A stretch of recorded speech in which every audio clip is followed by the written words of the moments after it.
Pastor Roy Gerhardt from Galloway United Methodist Church in Franklin, Pennsylvania, sharing a few words of encouragement to help us follow after Jesus.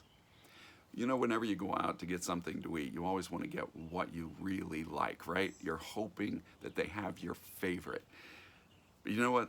There are times in life that eating dirt is exactly what needs to be on the menu and is the best thing for us.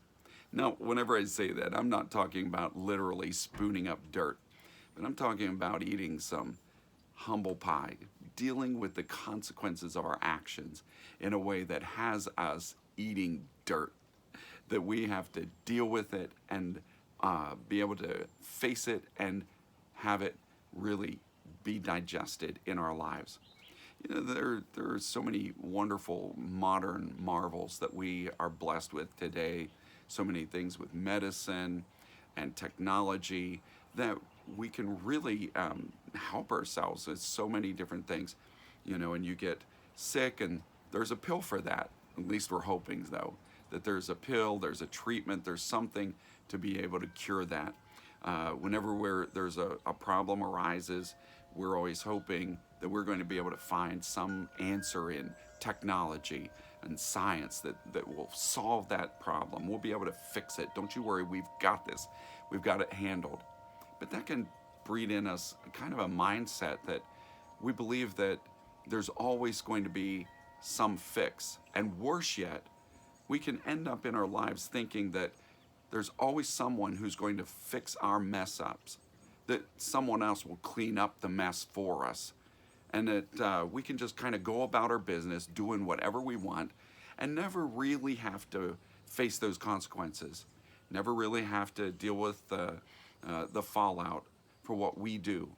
And that's just a false hope. That is a lie that actually leads to worsening the consequences in our life. Because if you and I never face the consequences for what we do, we never learn some important lessons, and we'll keep repeating those same mistakes, those same faults over and over and over again. If you and I don't have to deal with the mess that we make and expect somebody else always to clean it up, well, then there's no reason for us to stop. And so when we look at the way that God deals with the people of Israel in the Bible, we see that God will often make sure that we have to face the consequences of our sin, that we have to eat dirt. We're in the book of Judges right now, and the whole book of Judges is the story of God dealing with his people when they make the wrong choices, do the wrong thing, turn away from him and start following false gods. Instead of believing him and living in the truth, they live the lies that they buy into. And what does God do with them? Well, often he makes them eat dirt. Over and over again, God forces them to face the consequences of choosing to live apart from him, to saying, I don't want you, God, running my life. I don't want you telling me what to do. I don't want to be in a position of having to trust you in my life. I want to take the reins and run it myself and do it without you. And what does God do? Well, he doesn't just come along with lightning bolts and hit them. He doesn't even bring plagues on them most of the time. Mostly what God does in the book of Judges is simply hand them over to the life they've chosen.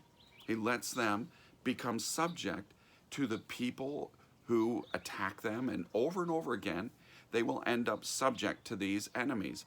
They'll end up having to go through periods of battling them and just suffer the misery of life without God. It's like, okay, so you want to do it yourself. You don't want me leading you. So I guess you don't want me to protect you either, is basically what God would say. And you're going to find out now what life is like if I don't protect you, if I don't bless you, and what if I even turn against you? And all of a sudden, you're really dealing with the consequences of your sin, my judgment, and my direction. Not something that you want? So here you go. You can now eat dirt. Have the consequences of your sin be something that you have to deal with. You know, that sounds tough. It sounds maybe even cruel. Some of the things that they go through, it's like, how could God do that to them? Well, God could do that because He's exercising both a purity of judgment to stand on the truth and also a tough love.